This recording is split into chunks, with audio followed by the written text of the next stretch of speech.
আমরা একটা ওই যে দজ্জালের আত্মন দেশটা উদ্ধার হয়েছে না নিয়ে আর এই 2024 সালে 71 সালে পাকিস্তান 71 স্বাধীন হয়েছি আমরা, আর এই 5ই আগস্ট আমরা ভারতের কাছ থেকে আমরা স্বাধীন হয়েছি। ভারতের কাছে দেশ 15.5 বছর দখলে আছি, কথা বলছি। ভারতের কাছে দখলে না থাকলে আপনারা উন্নয়ন আরো বেশি হইল না। তো আমরা দেশে তো লুটি লাইছে, কয়েকজন মানুষে দিয়ে ভারতে খালি করে লিখছে একেবারে। যাই হোক, এখন অন্তর্বর্তীকালীন সরকার আইছে, আমরা সহযোগিতা করতাম।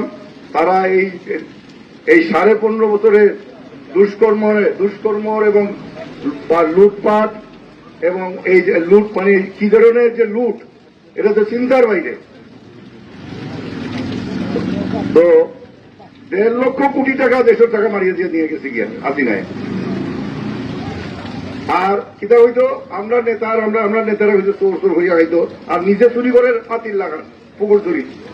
হ্যাঁ, তো ওই যে একটা প্রবাদ আছে মনে রাখবা, হাসিনার লাগি বানানি হয়েছিল বোধ হয় আজকের তো 100 বছর আগে। চোরের মায়ের বড় গলা এখন পালাইয়া তার যে দেশে সার্ভিস দিয়ে গেছে 15.5, ওই দেশ হয়ে গেছে। আর কোন দেশ তারে নিতে চায় না, তাহলে কোন দেশ যেতে চাইছে, এখন তো ডরে আছে কোন সময় তারে ফেরত আনবো আমরা। তা আমরা রাজনৈতিক প্রস্তুতি হইতে চাই না। একটু বলে আমাদের এই কার্যক্রম আমি কিছু দিয়ে যাইব, হ্যাঁ, 20 বছরটা, বাকিটা আমরা যারা এগুলো নেতৃবৃন্দ আছে তারা সব শৃঙ্খলভাবে নিবা। 250 জনের লাগি ইয়ে দেওয়া আছে, 250 জনের লাগি প্যাকেট আছে, হয়ে যাবে গেছে।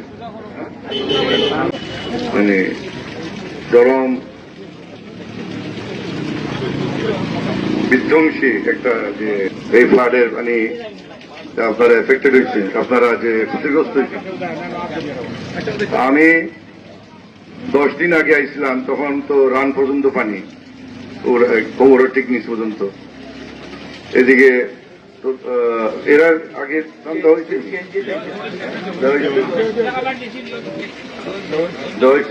নৌকা দিয়া। ও আচ্ছা আচ্ছা, তো এখন যেটা অন্য গ্রুপে দেওয়া নি না।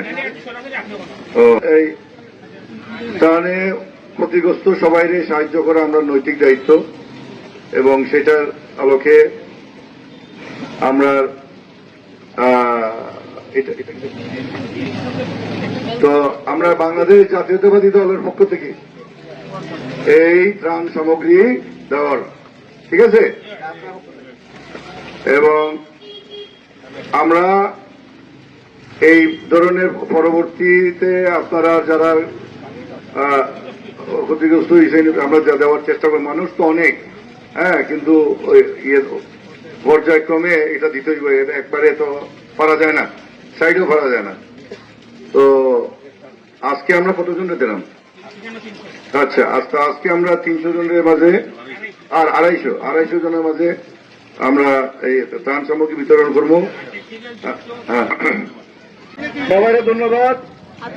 বাংলাদেশ জিন্দাবাদ, খালেদা জিয়া জিন্দাবাদ, তারেক রহমান জিন্দাবাদ।